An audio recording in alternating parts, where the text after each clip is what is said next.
বিসমিল্লাহির রহমানির রহিম। আউযু বিল্লাহি মিনাশ শাইতানির রাজিম। সুপ্রিয় শিক্ষার্থীরা, আশা করি আল্লাহর অশেষ সহমতে সবাই ভালো আছো। পরীক্ষা পরবর্তী সময়ে আজ আমি তোমাদের ব্যবসা উদ্যোগ ক্লাসটা নিব। দশম শ্রেণী, তোমরা দশম শ্রেণীর শিক্ষার্থীরা, দশম নতুন যারা, বিষয় হলো ব্যবসা উদ্যোগ।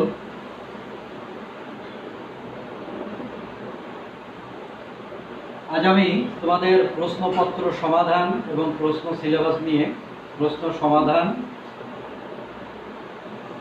যে পরীক্ষাটা হয়ে গেল সেই পরীক্ষার সমাধান নিয়ে তোমাদের আলোচনা করব। তো ততক্ষণ পর্যন্ত আমার সাথেই থেকো। সুপ্রিয় শিক্ষার্থীরা, তোমাদের ফার্স্ট টার্ম পরীক্ষা ইতিমধ্যে শেষ হয়েছে। ফার্স্ট টার্ম পরীক্ষায় আশা করি সবাই ভালো পরীক্ষা দিয়েছো। প্রশ্ন অত্যন্ত সহজ এবং সুন্দর ছিল, সেগুলো করছো। তার আগে করোনা প্যান্ডেমিকের জন্য, কোভিড-19 কারণে তোমাদের পরীক্ষার সিলেবাস করে আমরা সামনের দিকে ধাবিত হব। এজন্য বোর্ডে যে সিলেবাসটা দিয়েছে সেই সিলেবাসটা তোমরা প্রথমে লিখবে, অর্থাৎ বোর্ডের আলোকে আমরা এই বিষয়গুলো শেষ করার চেষ্টা করব। তো বোর্ডে যে সিলেবাসগুলো আমরা এসএসসি পরীক্ষার্থীদের জন্য দিয়েছে তার আলোকে আমরা আলোচনা করব। তো এখানে আমাদের যে কয়টা অধ্যায় আছে, 6টা অধ্যায়। এই 6টা অধ্যায়ের নামটা তোমরা আগে প্রথমে লিখে নাও। আমরা প্রথম অধ্যায়, এখন যে লেকচারগুলো দিব সেই অধ্যায়ের রিভিশনের আওতায় এই অধ্যায়গুলো আমরা আগে শেষ করব। তো যে অধ্যায়গুলো আছে সেগুলো দেখো। প্রথম অধ্যায় ব্যবসায়ের ধারণা, ব্যবসায়ের ধারণা। দ্বিতীয় অধ্যায় ব্যবসায় উদ্যোগ ও উদ্যোক্তা,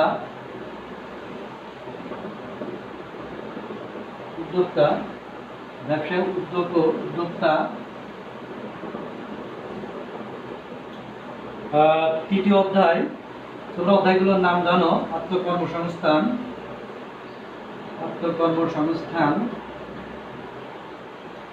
তারপর চতুর্থ অধ্যায় মালিকানা ভিত্তিতে ব্যবসা,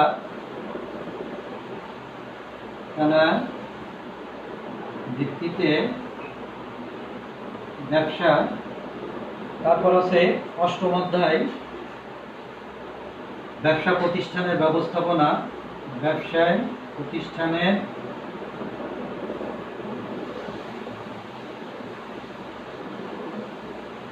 ব্যবস্থাপনা, এবং নবম অধ্যায় যেটা রয়েছে লাস্ট। এই 6টা অধ্যায় মূলত তোমাদের আমাদের পড়াইতে হবে বিপণন, মার্কেটিং। এই 6টা অধ্যায় তোমরা লিখে নাও। এই অধ্যায়ের উপরে আমরা সামনের দিকে যে পরীক্ষা হবে, যে সিলেবাস, সেই সিলেবাসটা আমি দিয়ে দিলাম। তোমরা এই সিলেবাসের আলোকে সমস্ত ক্লাসে যারা 10 নতুন 10 তারা কাভারেজ করবে। আমাদের পরিস্থিতি স্বাভাবিক না হওয়া পর্যন্ত আমরা এইভাবে পড়াবো এবং এর উপরেই ক্লাসগুলো নেব। তো তোমরা সিলেবাসটা সবাই দিয়ে নাও।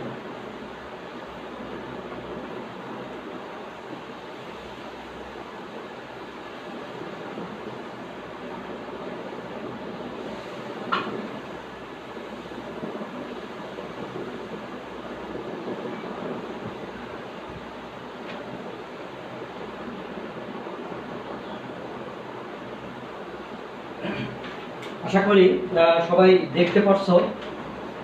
শহীদকুলি সিটি কলেজের সুপ্রিয় শিক্ষার্থীরা, তোমরা এই সিলেবাসটা উঠানো শেষ। এখন আমি তোমাদের ফার্স্ট টার্ম যে পরীক্ষা হয়েছে সেই পরীক্ষার প্রশ্নের উত্তরের সমাধানগুলো আমি দেবো। সেই সমাধানগুলো তোমরা লিখে নাও। এটা মুছে দিই, তোমরা তো এটা আশা করি এতক্ষণ তুলে নিয়েছো।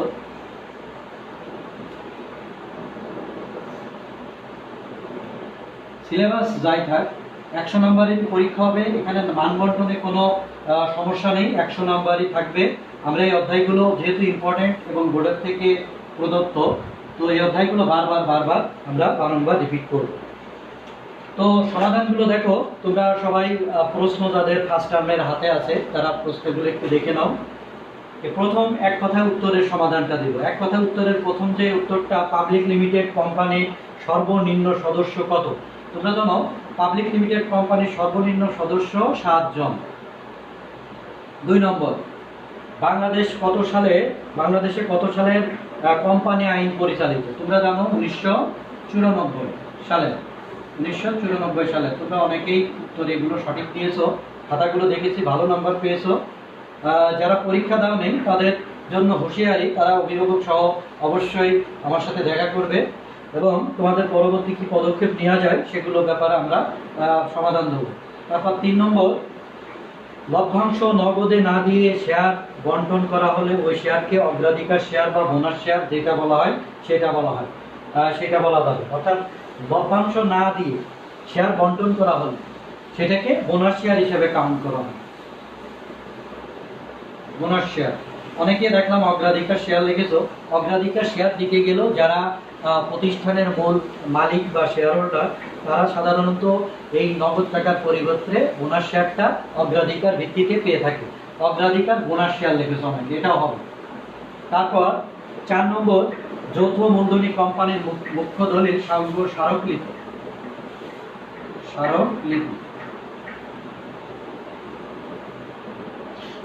5 নম্বর, কোম্পানি ধরন অনুসারে কোম্পানির নামের শেষে কোন শব্দটি থাকাটা জরুরি। লিমিটেড, অনেকে এলটিডি লিখেছো, সেটাও হবে। আবার যদি লিমিটেড লিখে এভাবে বিসর্গ দাও তাও হবে, দুটোই হবে, যে যেভাবে লিখেছো, অথবা লিমিটেড কথাটা পুরাপুরি লেখো তাও হবে।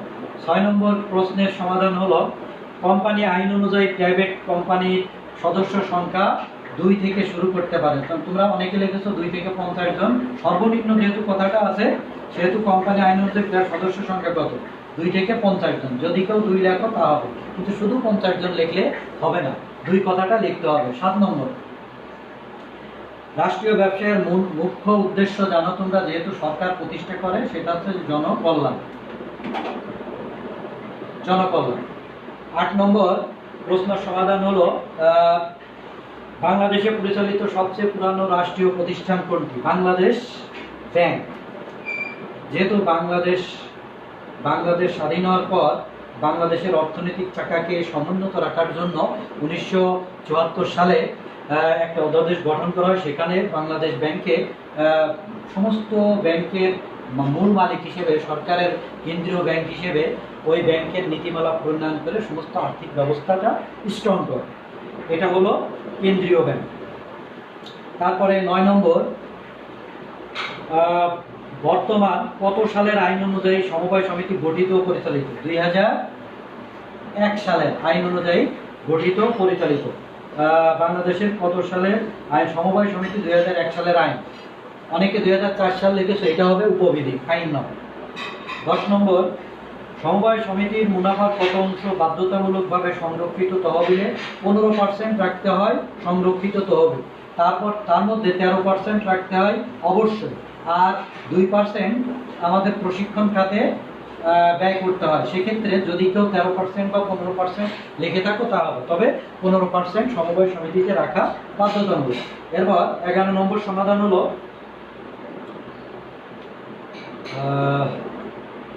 11 নম্বর, তোমরা 12 নম্বর দেখো, সমবায় সমিতির গঠনতন্ত্রের মূল হচ্ছে যে উপবিধি। 13 নম্বর, একটা নম্বর তোমরা এমনিতেই পেয়ে যাবে। সমবায় সমিতির সর্বনিম্ন সদস্য 10 জন দিয়ে শুরু করতে পারে, তবে সাধারণত 20 জন একত্রিত হয়ে যে কোনো প্রাথমিক সমবায় জাতীয় পর্যায়ে শুরু করতে পারে। 10-20 যাই লেখো, সেটা আমাদের 20 জন দিয়ে শুরু করতে হয় সমবায় সমিতি। তারপর 14 নম্বর, স্কয়ার ফার্মাসিউটিক্যালে উৎপাদিত প্রথম ওষুধের নাম কি? Ariston.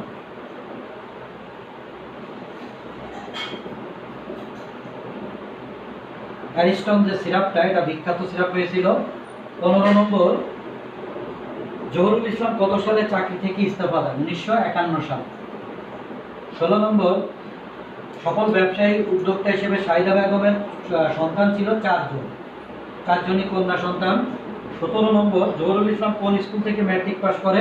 Ripon, Kolkata Ripon high school থেকে। রিপন হাই স্কুল থেকে।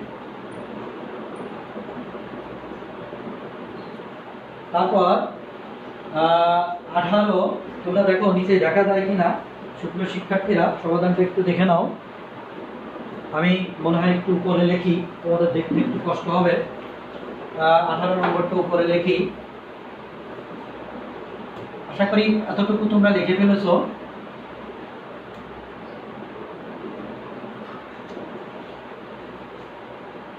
18 নম্বর জীবন হাই স্কুল, 17 নম্বর জীবন হাই স্কুল থেকে 18 সঠিক পণ্য বা সেবা সরবরাহ করা কার দায়িত্ব? এখানে ব্যবসায়ী, উৎপাদক, শিল্প মালিক, যাই লেখো না কেন উত্তরটা সঠিক হবে। ঠিক আছে। 19 নম্বর ইথস শব্দটি গ্রিক শব্দ থেকে এসেছে। গ্রিক শব্দ থেকে ইথস শব্দটি এসেছে, যার অর্থ হলো নৈতিকতা বা মানবাচরণের মানদণ্ড। 20 নম্বর লাস্ট ওয়ান, সময় মতো ক্লাস করা শিক্ষার্থীদের কোন ধরনের দায়িত্ব? নৈতিক দায়িত্ব। নৈতিক দায়িত্ব। তো সুপ্রিয় শিক্ষার্থীরা, আশা করি ব্যবসা উদ্যোগের এক কথা উত্তর যেগুলো দেওয়া ছিল সেগুলো তোমরা বুঝতে পেরেছো। আর এখানে তোমাদের সৃজনশীল অংশে জাকির ও এনায়েত দুইজনই ব্যবসায়ী। এনায়েত সাহেব সীমিত মুনাফা ও মানসম্মত সেবা এই দুই নীতির আলোকে ব্যবসা করেন। তার মুনাফা কম হলেও তিনি খুশি। কে? সেটা হচ্ছে যে এনায়েত সাহেব। অন্যদিকে জাকির হঠাৎ করে ধনী হওয়ার আশঙ্কায় ক্রেতাদের মিথ্যা বলে অপেক্ষাকৃত নিম্নমানের পণ্য সাজিয়ে দেয় এবং ক্রেতাদের তাৎক্ষণিক না বুঝলেও পরবর্তীতে এ নিয়ে তীব্র প্রতিক্রিয়া প্রদর্শন করে। ব্যবসায় মূল্যবোধ কি এটা তোমরা জানো। পরিবেশ সংরক্ষণ কাকে বলে এটাও তোমরা পারবে। তো এখানে যে বিষয়টা রয়েছে, উদ্দীপকে এনায়েতের ব্যবসায় সমাজের প্রতি কোন ধরনের সামাজিক দায়বদ্ধতা বা নীতি নৈতিকতার আলোকে কথাটা লিখতে হবে। যে এখানে সে যেহেতু নীতি নৈতিকতার আলোকে সে সত্য কথা উপস্থাপন করে নিম্নমানের পণ্য না দিয়ে বাজারে বিক্রি করে, তাই সামাজিক দায়বদ্ধতার কথাটা দায়িত্ব পালন করে। যে দায়বদ্ধতা নীতি নৈতিকতা সামাজিক, সে যথাযথ মানের পণ্য সরবরাহ করে সমাজের প্রতি, সমাজের জনগণের প্রতি, তার সামাজিক দায়বদ্ধতার আলোকে নীতি নৈতিকতার আলোকে কথাটা লিখতে হবে। তারপরে উদ্দীপকে বর্ণিত জাকির ব্যবসায়িক কার্যক্রম নৈতিকতার ভিতরে অবশ্যই অনৈতিক কাজ করেছে, তার ভিতর নীতি নৈতিকতা এবং মূল্যবোধের কোনো বালাই ছিল না। পরবর্তীতে তার ব্যবসা অবশ্যই খারাপ হবে। 2 নম্বর সৃজনশীল দাবি। রাফসান ও তার 6 বন্ধু মিলে, মানে 7 জন মিলে একটা ব্যবসা প্রতিষ্ঠান করে। ব্যবসাটিকে কোম্পানিতে পরিণত করার জন্য কোম্পানির নিয়ম অনুযায়ী কার্যক্রম পরিচালনা করছে, কিন্তু মুনাফা পরবর্তী 4 বছর পর প্রতিযোগিতা বাড়ার কারণে প্রতিনিয়ত লোকসান হচ্ছে। ব্যবসায় টিকে থাকার জন্য অধিক মূলধন প্রয়োজন। পাবলিক লিমিটেড পরিচালকের কতজন এটা তোমরা জানো? 3 জন। সংঘবিধি এটাও জানো। উদ্দীপকের ব্যবসাটি ধরুন প্রথম হচ্ছে প্রাইভেট লিমিটেড কোম্পানি, যেহেতু তারা কোম্পানি করতে চাচ্ছিল, আর প্রাইভেট লিমিটেড কোম্পানির যেহেতু সদস্য সংখ্যা 2 থেকে 50 জন, তাই 7 জনে করলেও এটা যেহেতু আইন অনুযায়ী নিবন্ধন করে নাই, কার্যালয়ের অনুমতি নেই, তারা যেহেতু কোম্পানি করতে চাচ্ছিল, সেহেতু তাদের যে বর্তমান কোম্পানিটা সেটা হলো প্রাইভেট লিমিটেড কোম্পানি। তার পরবর্তীতে লেখা আছে উদ্দীপকের ব্যবসায় সাফল্য ফিরিয়ে আনার জন্য কী কী পদক্ষেপ গ্রহণ।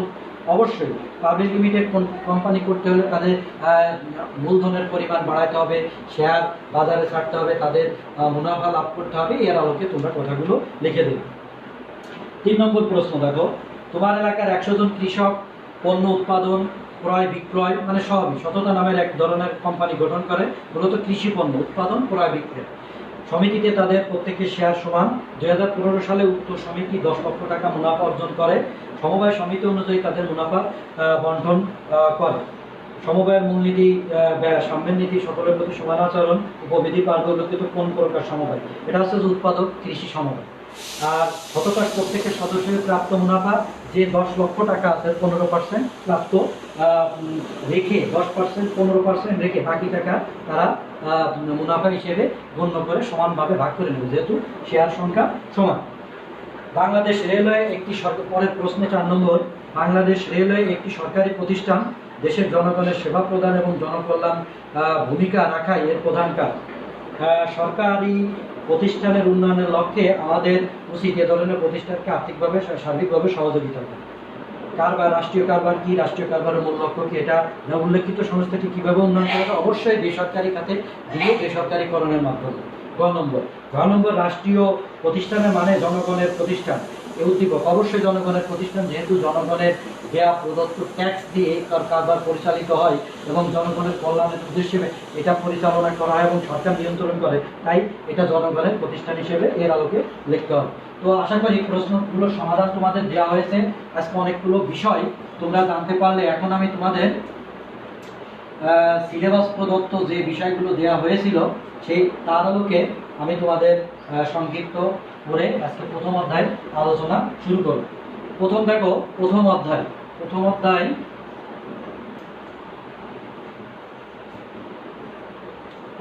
আমাদের আলোচনার যে মূল বিষয় সেটা হচ্ছে যে ব্যবসায় পরিচিতি।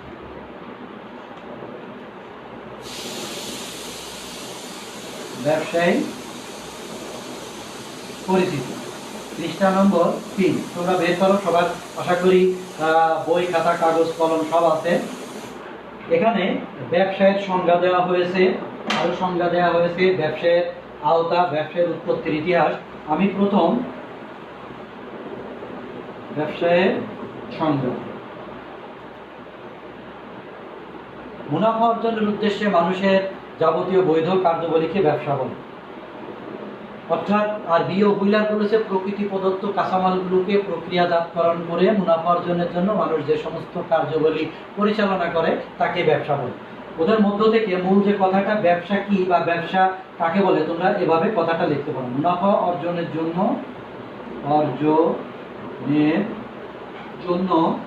মানুষের যাবতীয় বৈধ অর্থনৈতিক কার্যাবলীকে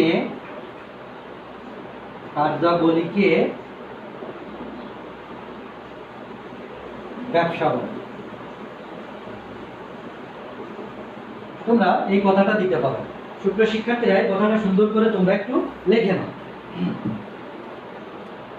মুনাফা অর্জনের জন্য মানুষের যাবতীয় বৈধ কার্যাবলীকে আমরা ব্যবসা বলব।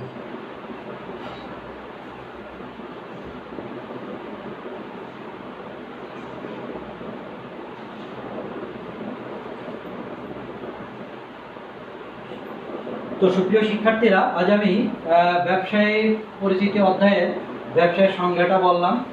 মানুষ অনেক ধরনের অর্থনৈতিক কার্যাবলী সম্পাদন করে, সকল কাজকে আমরা ব্যবসা হিসেবে আখ্যায়িত করতে পারবো না। আর এই ব্যবসা হিসেবে আখ্যায়িত করতে গেলে আমাদের কতিপয় প্রক্রিয়া বা আমাদের ব্যবসায়ের যে নিয়ম রয়েছে সেই নিয়ম নীতির ভিতর থেকে কাজগুলো হতে হবে।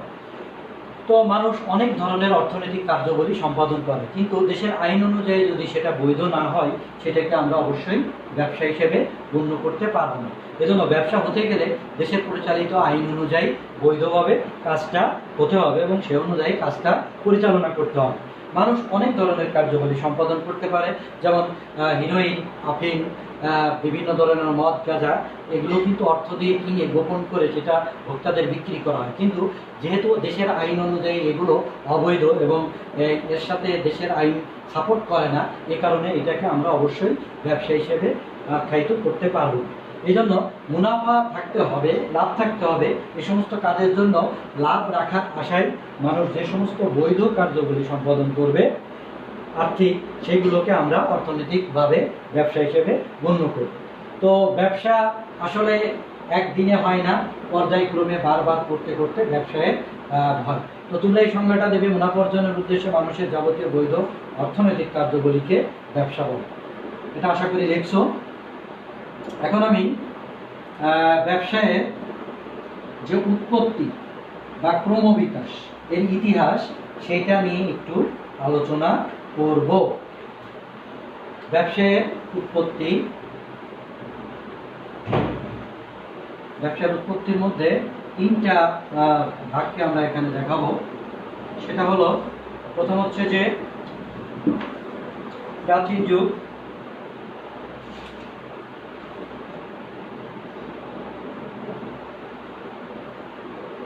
যুগ, দুই মধ্যযুগ, তিন প্রাচীন, মধ্য এবং আধুনিক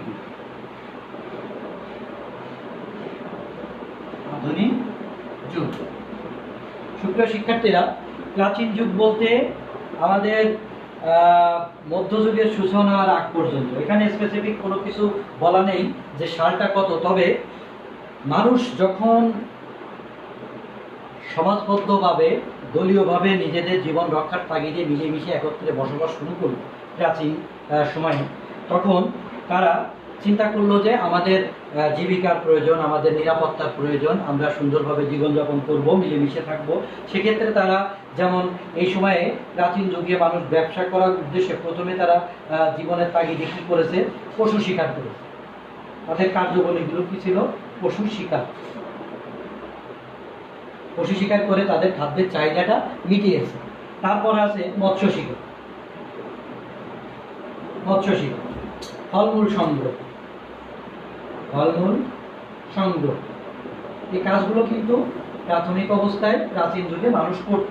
তারপরে কৃষিকাজ, কৃষিকাজ বলতে ফসল উৎপাদন, সেগুলো সংগ্রহ করা, কৃষিকাজগুলো তারা করত। 3 নম্বর হচ্ছে দ্রব্য বিনিময়। এখন দ্রব্য বিনিময় কেন আসে? অনেকে শক্তিশালী সুঠাম দেহের অধিকারী, সেক্ষেত্রে সে যেমন পশু শিকার করে, হিংস্র পশুকে শিকার করে নিয়ে আসতে পারে, কিন্তু অনেকের দ্বারাই এই কঠিন কাজটা করা সম্ভব নয়। সে শারীরিক এবং দৈহিকভাবে এতটা ফিট নয়। সেক্ষেত্রে সে তার বুদ্ধি এবং চিন্তা চেতনায় মননে সে যেটা পারে সে কাজ করে। সে দেখা যাচ্ছে মাছ শিকার করে, ফলমূল সংগ্রহ করে, কৃষি কাজ করে, কৃষি ফসল উৎপাদন করে, সবজি চাষ করে। এভাবে করার ফলে কি হয়, সে কিছু পরিমাণ পণ্য তৈরি করে।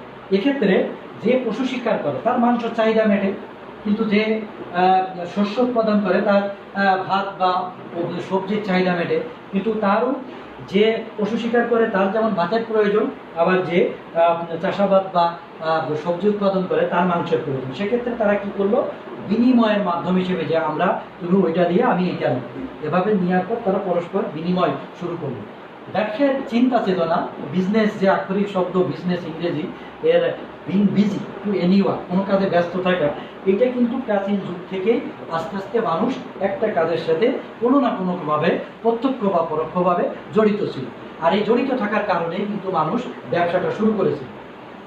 তো প্রাচীন যুগে এভাবে তারা কি করলো, তারা পশু শিকার, মৎস্য শিকার, ফলমূল সংগ্রহ সহ নানাবিধ কার্যবলী তারা পরিচালনা করতে থাকে। কৃষিকাজ করলো, করার মাধ্যমে তারা বিনিময়ের মাধ্যম শুরু করলো।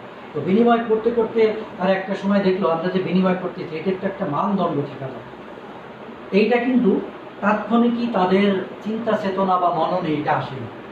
দীর্ঘ সময় বিভিন্ন প্রসেস প্রক্রিয়া করার পর তারা এই কাজটা চিন্তা চেতনায় আছে। আর এটা কিন্তু প্রাচীন যুগে হয়নি, এটা অবশ্যই হয়েছে মধ্যযুগে। তারপরে মধ্যযুগে এসে তারা কি করলো, বিনিময়ের যে একটা মাধ্যম দরকার, সেই দুষ্প্রাপ্য বিনিময়ের মাধ্যমের জন্য তারা চিন্তা চেতনা করে বিনিময়ে, মধ্যযুগে, এটা কোন যুগে, মধ্যযুগে, বিনিময়ের মাধ্যম সৃষ্টি। তারা বিনিময়ের, যেহেতু বিনিময়ের মাধ্যম সৃষ্টি করলে এই মাধ্যম কি হতে পারে, কেমন হতে পারে, কিভাবে হতে পারে, কি দিয়ে হতে পারে, তারা কি করলো, বিভিন্ন নুড়ি পাথর, প্রয়োজনে কাগজি মুদ্রা, বিভিন্ন ধাতব মুদ্রা তারা সৃষ্টি করলো। আর যখন বিনিময়ের মাধ্যমটা সৃষ্টি হলো, তখন চিন্তা করলো আমরা শুধু বাসায় বসে এই কাজটা করতেছি, আমরা কোনো নির্দিষ্ট একটা জায়গায়, এটা বাজার হিসেবে, মার্কেট হিসেবে সে জায়গায় বসতে পারি সপ্তাহের একটা দিন বা প্রতিদিন। বসার পরে সেখান থেকে একটা নির্দিষ্ট স্থানে, যেখান থেকে যাতায়াত ব্যবস্থা ভালো, এই যে বাজার ব্যবস্থা গড়ে ওঠা, একটা নগরায়ন হওয়ার একটা চিন্তা চেতনা, এটা কিন্তু মধ্যযুগে হয়েছে। তখন তারা দুষ্প্রাপ্য বিভিন্ন ধাতব পণ্য বিনিময়ের মানদণ্ড হিসেবে সংগ্রহ করলো, এবং তারা কি করলো, এই রৌপ্য, সোনা, দানা, এগুলো ধাতব মুদ্রার ব্যবহার তারা শুরু করলো। এরপর এর মাধ্যমে কিন্তু একটা নির্দিষ্ট জায়গায় বাজার ব্যবস্থাপনা গড়ে উঠলো এবং শহর ব্যবস্থাপনা। এর পরবর্তীতে তারা অনেকেই চিন্তা করলো যে আমি যদি এই কাজটা না করে ওদের কাছ থেকে পণ্যটা কম দামে কিনে আরেকটু বেশি দামে লাভ করি, তাহলে আমার কাজটা হবে। মূলত এইভাবেই কিন্তু ব্যবসা সংগঠনের উৎপত্তি হলো। তাহলে ব্যবসা থেকে ব্যবসা সংগঠনের উৎপত্তি হলো কখন, সেটা হলো মধ্যযুগ। তো এইভাবে আমাদের প্রাথমিক পর্যায়ে আমরা যখন বিনিময়ের মাধ্যম দরকার, এটা প্রয়োজন অনুভব করলাম, ঠিক মধ্যযুগে এসে এই অনুভবের আলোকে আমরা কিন্তু অনেক দূর ব্যবসা করার জন্য বিভিন্নভাবে কাজকর্মের দিক থেকে এগিয়ে গেলাম। আমরা কি করলাম, আমরা বিনিময়ের মাধ্যম হিসেবে বিভিন্ন ধাতব, সোনা, রৌপ্য, কাগজে মুদ্রার প্রচলন করলাম। আমরা মধ্যযুগে বাজার সৃষ্টি করলাম, আমরা সেখানে শহরের সৃষ্টি করলাম, আমরা যোগাযোগ ব্যবস্থার উন্নয়নের জন্য ব্যবসা সংগঠন স্থাপন করলাম, আমরা রাস্তাঘাটের উন্নয়ন করলাম, প্রসার করলাম। এভাবে আমাদের একটা মোটামুটি একটা সুন্দর করে একটা পরিবেশের সৃষ্টি হলো। তো এই পর্যায়ে প্রাচীন যুগ থেকে মধ্যযুগে আমাদের অনেকগুলো বিষয় হলো। এই বিনিময়ের মাধ্যম হিসেবে কি করলো? কড়ি, নুড়ি পাথর এগুলো ব্যবহার করলো। পরে কাগজি মুদ্রা। এখান থেকে কিন্তু এমসিকিউ পরীক্ষায় প্রশ্ন আসে যে কাগজি মুদ্রা ব্যবসায়ের কোন যুগের নিদর্শন বা রূপ সোনা। কাগজি মুদ্রা অনেকে আধুনিক যুগ লিখতে পারে, কিন্তু এটা মধ্যযুগের নিদর্শন। তারপর হচ্ছে বাজার সৃষ্টি। এখান থেকে প্রতিটা পরীক্ষায় এমসিকিউ কিন্তু 3টা প্রশ্ন থাকে। এমসিকিউ 3টা প্রশ্ন থাকে, এটা খেয়াল করবে এবং ভালো করে পড়বে প্রত্যেক পরীক্ষাতে। তারপরে বাজার সৃষ্টি, শহরের উৎপত্তি ইত্যাদি ইত্যাদি। এরপর আধুনিক যুগ শুরু হলো 1750 থেকে 1850। তোমরা জানো শিল্প বিপ্লব হয়েছিল। এখানে তথ্য প্রযুক্তির উন্নয়নের ফলে মানুষ যখন এইভাবে কাজ করতে থাকলো মধ্যযুগে, তখন তারা চিন্তা করলো যে মানুষ না দিয়ে আমরা কিভাবে যন্ত্রের মাধ্যমে অধিক মাত্রা উৎপাদন করতে পারি। সেক্ষেত্রে 1750 সাল থেকে 1850 সাল পর্যন্ত শিল্প বিপ্লবের একটা বিশাল বিপ্লব ঘটে সারা বিশ্বে। শিল্পের ক্ষেত্রে এত পরিমাণ প্রোডাক্টিভিটি বাড়তে থাকে, কল্পনা হয়। তখন তারা কি করে? প্রচুর পরিমাণ উৎপাদন করতে থাকবে মেশিনের মাধ্যমে। আর এতে কি হয়?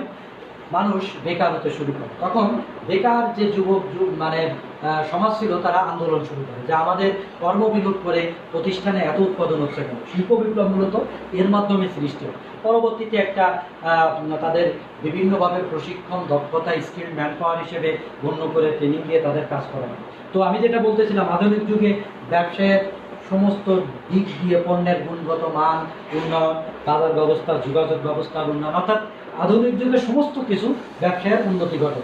তখন সারা বিশ্বে এক মালিকানা, যৌথ মূলধনী, সমবায় আন্দোলন সৃষ্টি হয় মূলত ওই আধুনিক যুগের ব্যবসাকে কেন্দ্র করে। এই সময় কিন্তু বিভিন্নভাবে শিল্প কলকারখানাও গড়ে ওঠা দেখা যায় সারা বিশ্বে। ঠিক আছে? এবং ব্যাংক বিমা ব্যবস্থা, যেটা অর্থ নিরাপত্তার জন্য ব্যাংক বিমা ব্যবস্থার উৎপত্তি হয় কিন্তু আধুনিক যুগে, নট কি প্রাচীন বা মধ্যযুগ। এগুলো কিন্তু তোমাদের খেয়াল করতে হবে। তো আধুনিক যুগে এতটা উৎপাদন উন্নতি লাভকারী ATM card, automated teller machine, ATM card, debit card, credit card, এগুলো সমস্ত কিছু উৎপত্তি হয় আমাদের আধুনিক যুগে। তো ব্যবসায়ের সংজ্ঞা এবং উৎপত্তি সম্পর্কে তোমরা জানতে পারলে, এখন আমি তোমাদের একটু ছোট্ট করে অল্প একটু বিষয় আমি তোমাদের বলবো, সেটা হলো বাণিজ্য সম্পর্কে আলোচনা করব। বাণিজ্যের প্রতিবন্ধকতা যেটা রয়েছে আগামী ক্লাসে ইনশাল্লাহ আলোচনা করে দেব। তোমরা এখন দেখো যে বাণিজ্য কি, বাণিজ্য বিষয়টা আলোচনা করে আজকে আমি লেকচার শেষ করে দেবো। তোমরা অনেকগুলো বিষয় আজকে তথ্য আমার কাছ থেকে পেলে। বাণিজ্য ইংরেজি কমার্স, COMMERCE। কমার্স শব্দের আক্ষরিক অর্থ হচ্ছে বাণিজ্য। বাণিজ্য মূলত উৎপাদকের কাছ থেকে পণ্য ক্রেতা বা মূল ভোক্তার কাছে পৌঁছানো পর্যন্ত মাঝখানে যত কার্যাবলী আছে সেটা হচ্ছে বাণিজ্য করে থাকে। মনে করো ইন্ডাস্ট্রি, প্রোডাকশন, এখান থেকে উৎপাদন হচ্ছে পণ্য। এখানে একটা পদ, এখানে হচ্ছে যে গ্রাহক, অর্থাৎ আমাদের হচ্ছে যে কিনবে, কনজুমার বা কাস্টমার যারা পণ্যটা কিনবে। এখানে মাঝপথে যে কাজগুলো রয়েছে, প্রতিবন্ধকতা রয়েছে, সেই প্রতিবন্ধকতা 6টা ধরনের প্রতিবন্ধকতা রয়েছে। এগুলো আমি আগামী ক্লাসে আলোচনা করব। সেই প্রতিবন্ধকতার কাজগুলো আমাদের বাণিজ্যের যে বাধা রয়েছে, সেই বাধাগুলো দূর করে মূলত বাণিজ্য। তবে সহজেই একটা কথা বলা যায়, উৎপাদকের কাছ থেকে ভোক্তার কাছে পৌঁছানো পর্যন্ত যে সমস্ত কার্যবলী প্রত্যক্ষ বা পরোক্ষভাবে ব্যবসায়ের সাথে জড়িত, উক্ত কার্যবলীকে বাণিজ্য বলা হয়। একটা উদাহরণ দিলে বুঝতে পারবা, পণ্য পরিবহনের মাধ্যমে চট্টগ্রামের কালুরঘাটে উৎপাদিত পেপসুডেন্ট যে পেস্টটা তৈরি হয় কালুরঘাটে, সেখানেও মুদি দোকানেও যে 100 টাকা দাম, আবার আমাদের ঢাকার মিরপুরেও মুদি দোকানে 100 টাকা দাম। এটা কেন? কারণ পণ্য যখন উৎপাদন করে প্রডিউসাররা, তখন তারা প্রোডাকশন দেয় তখন তাদের ক্রয় মূল্য, কাঁচামালের মূল্য, লাভ, সমস্ত পরিবহন, বাজারজাতকরণ খরচ সব কিছু এভারেজ করে পণ্যের দাম তার গায়ে নির্ধারণ করে। এই জন্য পণ্যটা সমস্ত জায়গায়। তবে কিছু কিছু অব্যবস্থাপনার কারণে, যেমন চাঁদপুরের ইলিশ ঘাটে যে দাম, তার থেকে কিন্তু আমাদের এখানে তুলনামূলক একটু বেশি দাম, কিন্তু হওয়া উচিত ছিল কি, ওখান থেকে বিভিন্ন পদক্ষেপের মাধ্যমে সেটাকে প্রসেস করে যদি নিয়ে আসা হতো, তাহলে আমাদের পেপসোডেন্টের দাম যেমন ওখানে 120 টাকা, আমাদের এখানেও 120 টাকা বা 100 টাকা, ইলিশ মাছের দাম ওখানেও যা থাকতো এখানেও থাকতো। পরিবহন ব্যবস্থা বা বাণিজ্যের সুষ্ঠু ব্যবস্থাপনা না থাকার কারণে ইলিশ মাছের দাম ওখানে একরকম, আমাদের এখানে একরকম। তাহলে বাণিজ্য বিষয়টা কি আশা করি বুঝতে পেরেছি। উৎপাদকের কাছ থেকে পণ্য যে প্রক্রিয়ায় ভোক্তার কাছে পৌঁছানো হয় তাকে বাণিজ্য বলে। তো সুপ্রিয় শিক্ষার্থীরা, আজ এ পর্যন্তই। আগামী ক্লাসে আবার আমি বাণিজ্যের বিভিন্ন দিক নিয়ে আলোচনা করব। সে পর্যন্ত সবাই ভালো থেকো, সুস্থ থেকো, স্টে সেফ, স্টে হোম। আল্লাহ হাফিজ।